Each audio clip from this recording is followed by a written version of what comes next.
Hello and welcome to Stretford Paddock. This is the news. It is Tuesday the 24th of February. There's loads to get into today. We're going to look back at some of the post-match quotes from the game yesterday. Manchester United's 1-0 win away at Everton. But I want to get into this discourse about corners in the Premier League specifically, because it does feel as though over the last few weeks, and maybe culminating with the game yesterday, we're hitting a little bit of a critical point with these where the general consensus is something has to change. I think for a while it was quite exciting. People like this kind of throwback football where you're looking at big lads in the box, being physical, old school kind of Premier League stuff, to now it's almost become an art in itself how disruptive, how physical, how aggressive, how just oppressive these corner routines can be, to the point where yesterday it seemed as though Everton's entire game plan in the second half was let's have as many corners as possible and let's put as many men in the box as possible to try and get a goal. And I feel as though the backlash from that game in particular may well have started a sort of a chain of events that will lead to rules being changed, refereeing being changed around these corners. Get in the comments, how can we fix this? Because I think we all agree that the way things are at the moment, we'll get into some specifics, some quotes from the managers. I want to look at some pictures as well and the way that this has sort of evolved. Because, like I said, it felt as though yesterday was a bit of a sort of watershed moment in terms of how the general footballing kind of populace is looking at these corners and just the anti-football way that the game is sort of leaning towards at the moment in the Premier League. Get your thoughts in on how it can be changed. Does it need a rule change? Does it need a line in the box that no one's allowed inside from a corner? Does it need refereeing changes? Get them in the comments and we'll go through it in just a minute. Let's start with some quotes from Michael Carrick though. Because obviously, he's come in, he's won 5 of his 6 games with 1 draw as well. I think it's 18 of a possible 21 points, or is it 16 of a possible 18 that he's got so far as Man United manager? 16 of a possible 18 would make more sense, wouldn't it? Not to mention as well the unbeaten 4 games he had 4 years ago, or 5 years ago now, when he came in as interim after Ole Gunnar Solskjaer, I believe, left the club. He is someone that has been basically flawless as Man United manager in terms of the results. I know that a few people may be questioning the tactics yesterday and the fact that we were allowed to get into this sort of bogged down, sort of physical game where United sat back, were taking attackers off for full-backs at one stage, with Mazraoui coming on. But he has been absolutely sensational in terms of results at Manchester United. So he says, in terms of digging in, without a doubt, I think there's games where you have to do that and show different sides to the game. Really, I kind of expected, we had the first 4 games where the first 4 wins in a row and some really good performances in there. And I kind of expected a little bit of a period where we'd have to find ourselves a little bit and find results. And we did it to a point at West Ham, and we had to do it today. And that spirit, that sacrifice, that willingness to work for each other as a team, I think the way we had to defend the box for the last spell of the game, everybody playing their part in the end, a clean sheet, fantastic, and a great win for us. Plenty of people in the comments. Morning Joe says, Will Girling, the corners were painful to watch last night. It's becoming a dark art, says Akash K. My simple rule for the corner change is this, and then just an ellipsis with no rule change. So thank you very much, Stretford and Gaz. Really leaving us wanting more there. Respect that. Oh, and now he's put it in a separate message as time has ticked on by, which I'll get into that in a minute. Michael Carrick there clearly talking about United having to play a slightly different way, something that we tried to do against West Ham as well, and kind of got caught out a little bit. Obviously, drawing that game, not ideal, but when you look at the start he's had, no one on earth would say that it's been anything other than absolutely exceptional. No one would go, we drew against West Ham. Let me roll the dice on those first 6 games again and let's see if we can get 6 wins. The way it's gone has been unbelievable. Catching up to within 3 points of Aston Villa, finding good distance as well from Chelsea and Liverpool. And it's only 3 points, but United were behind both of those teams, I believe, when Michael Carrick came in. And United have won the most points since Michael Carrick arrived in the dugout as well. So it's clearly an exceptionally good start for Michael Carrick. And I like to look at it as though not every game is going to be easy. Not every game is going to be swashbuckling football. Teams are going to work out how we want to play a little bit. Teams are going to kind of do what they want as well, especially away from home against these teams that, Everton aren't a bad team. They're going for European football themselves, not Champions League, but they'll be in and around those European spots at the end of the season. And they're horrible to play against. They haven't got loads of quality, but they've got big physical lads that like fighting, that like scrapping and pushing and pulling and all that. And that's not a fun place to play, especially if you do want to play football and you do want to play the ball around a little bit more. It does make it very difficult. This is talking about Benjamin Sesko, who we'll get onto in a minute. Sesko's starting chances says, yeah, listen, Ben's in a good place at the moment. I've had some really good talks about it, and patience is one thing for him, and building up and help him grow as a player and develop him as a player here. He's patient, and he understands that, he's going to be a big player for us for a long period of time. I'm sure of that. So we've got to manage that. We've got to get some really good forward players, and he's made a big difference for us when he's on the pitch. But that's obviously decisions as we move forward.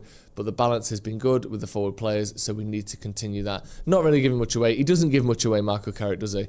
Because I believe that was in response to him being asked about, should Sesko start the next game? Should he expect to start the next game? And he kind of gives a bit of a roundabout answer of, he's playing very well, his patience has been good, but also we don't want to disrupt the flow that the front line have got. Although you could argue that we've looked our most dangerous with Sesko on the pitch over the last 2 or 3 games, and if that is to be rewarded, at some point, I think as a player, I think Sesko has been very, patient, as he said, but at some point you need to feel as though your actions have direct consequences. I think in any job, in any walk of life, if you feel as though your job is to come and score goals, if you keep turning up and keep scoring goals and still don't get to start the game, eventually you go, well, what do I need to do here? Because I've got 5 or 6 in my last 7 games. Am I just a bench player then? Is that all I am? Am I always just going to be coming off the bench for the last half an hour hoping I can get a goal involvement every 46 minutes as he's on at the minute? Or do you say, actually, if you want my morale to stay high, which it has done so far, I need a start at some point. We'll see. I want to talk about this corner situation.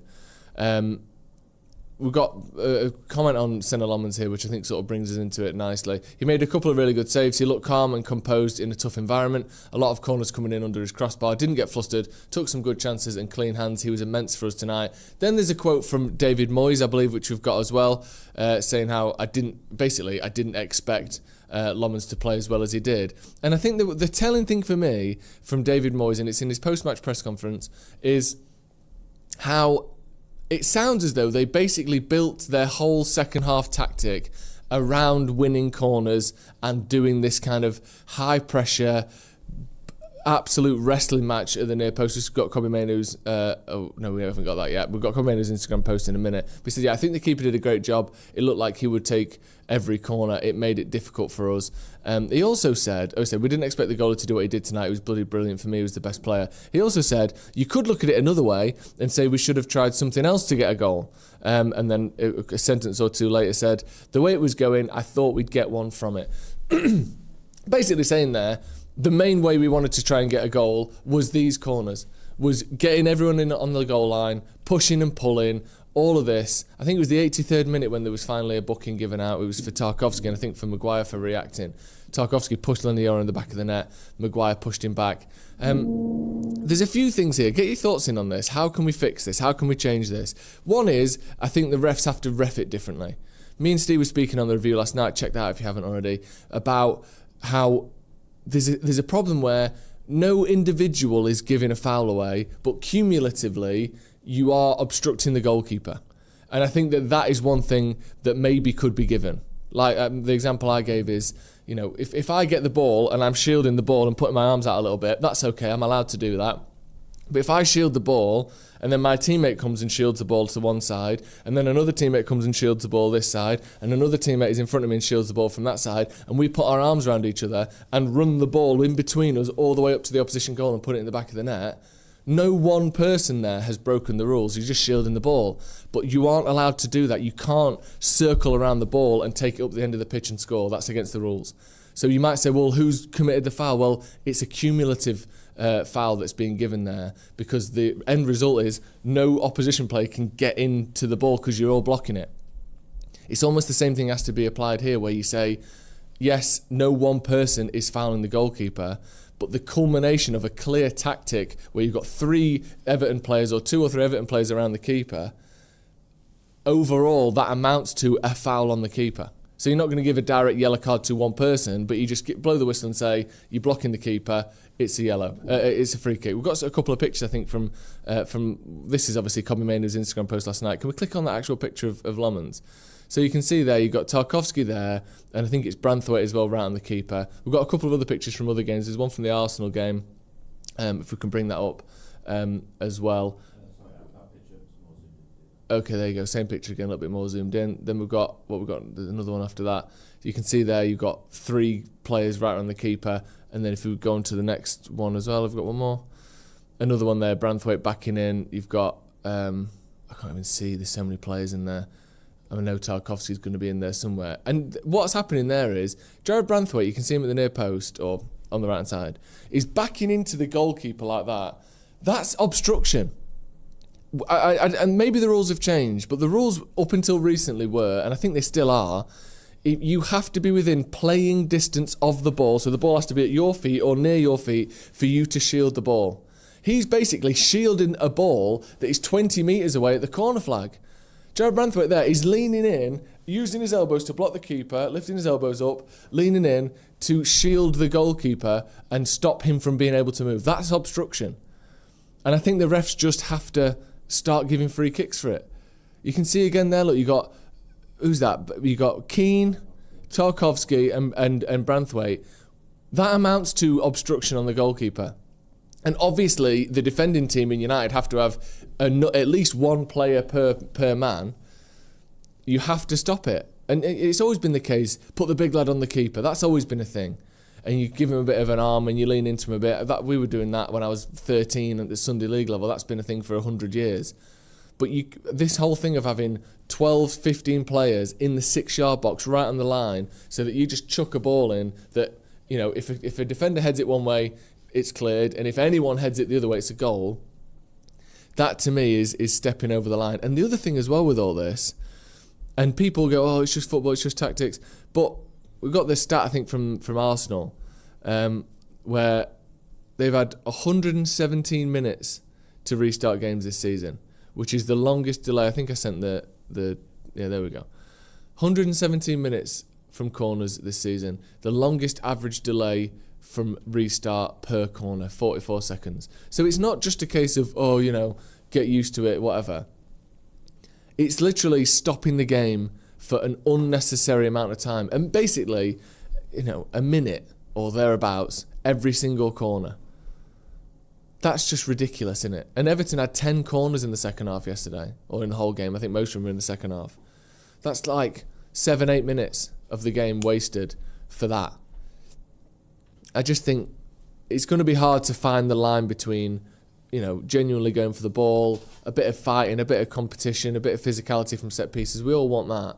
But it feels as though everyone in the league now is going, here is how we're going to score goals, and we have to do it this way. And the other thing that's good as well is, for once, United are in a position where, I'm not saying this because we're terrible at it and I'm jealous. United are one of the best teams in the league for scoring from set pieces. So it's not a case of sour grapes. I think Liverpool are right near the bottom, and they have been all season. So if you were a Liverpool fan saying it, you might think, well, yeah, that's just because you don't score any corners. United do score corners. We're one of the best set-piece scorers in the league. I think per corner, up until recently, we were the best in the league. So this isn't from a position of, you know, jealousy or anything like that. I just think the whole thing needs looking at. And I think that leads on nicely to just how brilliant Lammens was.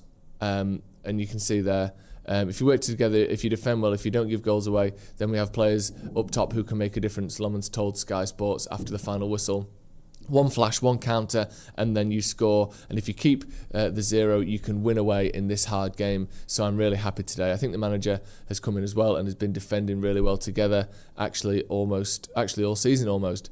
So we knew if me personally in the defence gives us a chance, keep the 0, I think it means clean sheet there. Now we will always have a chance to win, and that was the case today. Like I said, it wasn't the prettiest one, but if you work hard on that, sometimes it is the best one. I want to get in some of the comments. I want people's thoughts on how we can sort this. Who was it before? Stretford and Gaz, was it? that had an idea of how to fix this. Where have we got? Have I lost it now? That's a shame. I was going to read that before. People saying, yeah, disgusting tactics. When you remove the goalkeeper's protection from the last few decades, this is what happens, says Santa Notch. Yeah, it's really anti-football. It's anti-football. Tarkowski could have got 2 yellows in 2 minutes. Someone needs to be made an example of. That's a really good point, actually. Here's the other problem here. Here you go. It was a bit excessive at times because I was forced behind the goal line. Here's another point in all this. Before the ball is kicked for the corner, as we saw yesterday, any foul or any over sort of aggressive pushing isn't given as a penalty if it's done by the defender, isn't given as a free kick if it's done by the attacker. Because the ball's out of play, which it is, I don't know why I'm doing that, because the ball's out of play, they either have a chat with the players and say you need to chill out, or they just give a booking, don't they, the refs. This corner is still taken afterwards. So what happens there is, because there's no massive consequences of, right, you've lost your corner, it's going to be a goal kick, or you've got a penalty, because there's no consequences, you end up having this thing where it's like, well, we might as well just all go mad as the players run in to kick the ball. Because as soon as that ball gets kicked, anything we did before that can't be penalised anymore.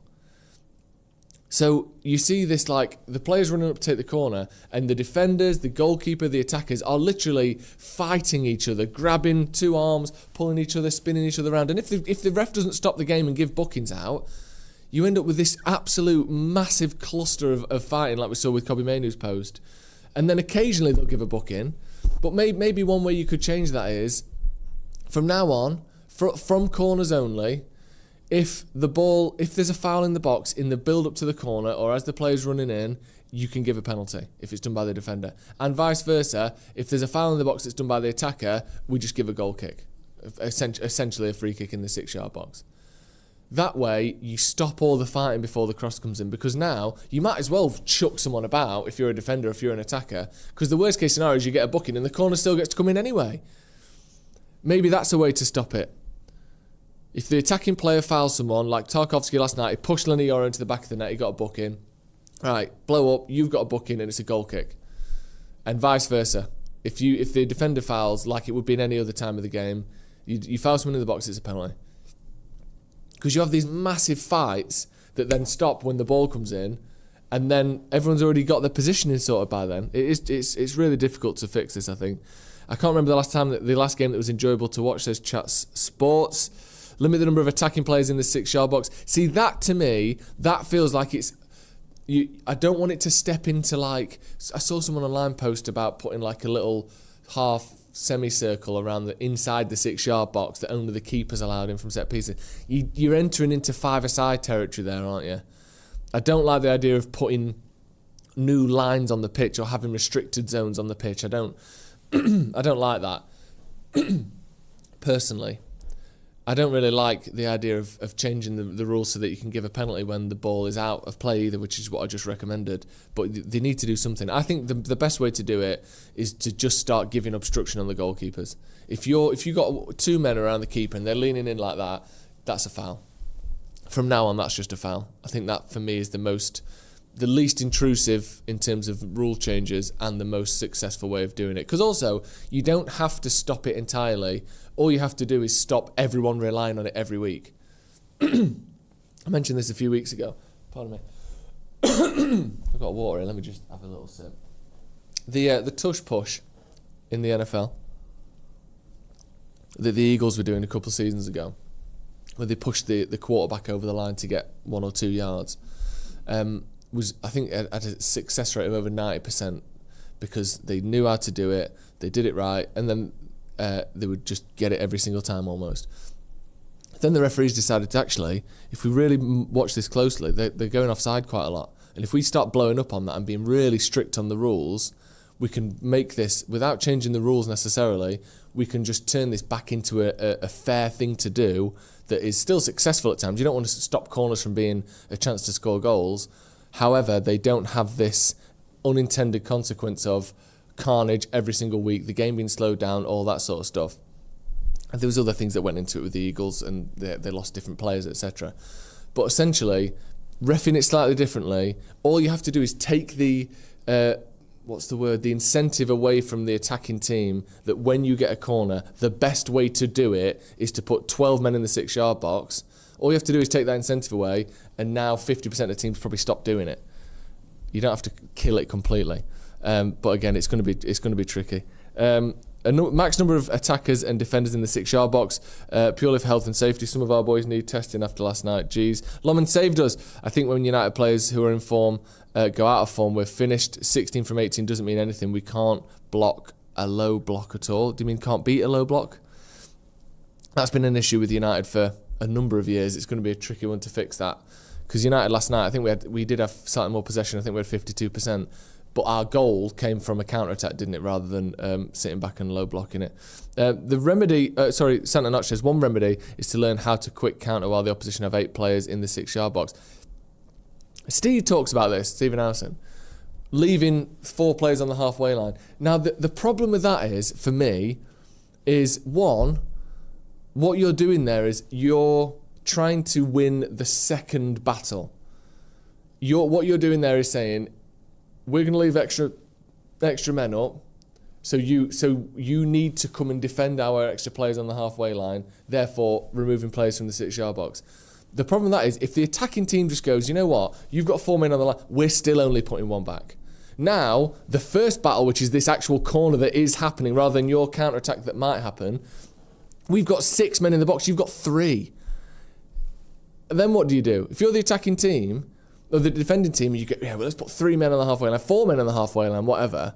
And the attacking team, Everton, last night go, who gives a shit? We just ignore. We don't care. We're going to win this corner now, and you're going to concede a goal. Then what do you do? Or if the attacking team drops 3 back, plays a short corner and whips it in, there's still more space in the box. There's still fewer players of yours. You're kind of sacrificing a corner happening right now for a counter attack you might get if the attacking team plays into your hands. I think that you're taking a big risk there.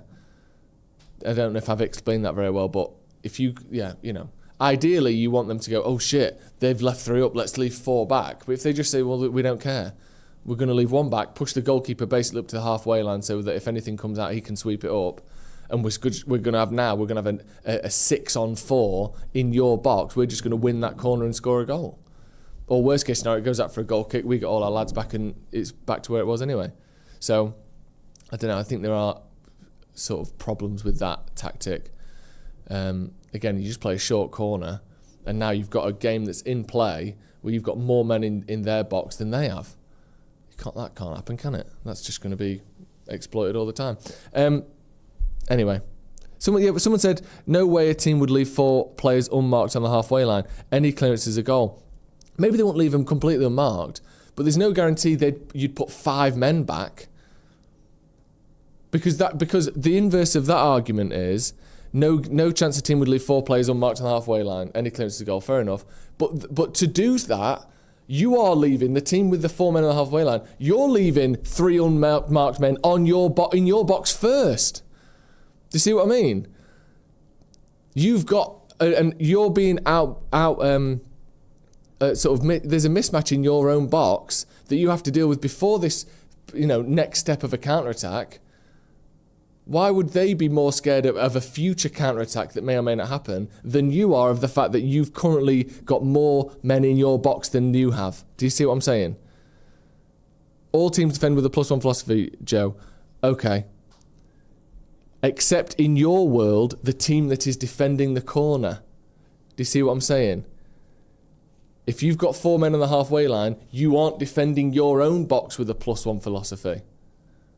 Are you? Because they've got more in your box than you have. So one team here is deciding we're going to be outmatched. And in your world, the team you're saying puts 4 on the halfway line can be outmatched first. Anyway, we'll see.